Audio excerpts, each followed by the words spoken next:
ആകെ മൊത്തൊരു മ്ലാനത. അപ്പൊ പല വഴിക്കും അഡ്വൈസ് കിട്ടി. ഷോപ്പിംഗ് ചെയ്താൽ കുറച്ചൊക്കെ ഓക്കെ ആവുന്നു. പല പല സാധനങ്ങൾ കാർട്ടിലിട്ട് ഓൺലൈൻ ആപ്പുകൾ പലതിലും നോക്കി ഇങ്ങനെ ഇരുന്നു. ശരിയാവൂല.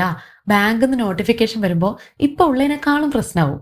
ഒന്നും നോക്കണ്ട, നീ വാ, നമുക്ക് ഒന്ന് ഷോപ്പിലൊക്കെ കറങ്ങി നടന്നിട്ട് വരാം. എല്ലാം ശരിയാവുമെന്ന് പറഞ്ഞ് കൂട്ടിയിട്ട് പോയതാ. ആഹാ, എന്ത് നല്ല കാര്യം. ഷോപ്പിൽ നിരത്തി വെച്ചിരിക്കുന്ന സാധനങ്ങളെല്ലാം കൺകുളിർക്കെ കണ്ട് ആസ്വദിക്കാം. വേണമെങ്കിൽ ഒന്ന് എടുത്തു നോക്കി ഒരു സ്പർശന സുഖമൊക്കെ ആവാം എന്നാണ് കവി ഉദ്ദേശിച്ചതെങ്കിലും ചെറുതായിട്ട് പണി പാളിയിട്ടുണ്ട്.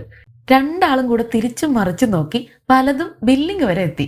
അങ്ങനെ ചെറിയൊരു ബില്ല് സെറ്റാക്കാൻ പറ്റി. പിന്നെ എന്തെങ്കിലും കഴിക്കാണ്ട് എങ്ങനെയാ പോകുന്നത്?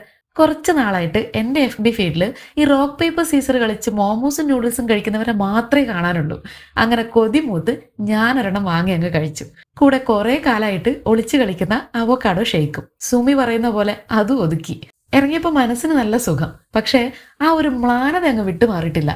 ഇനിയും ഷോപ്പിങ്ങിന് കൊണ്ടുപോകാവോ?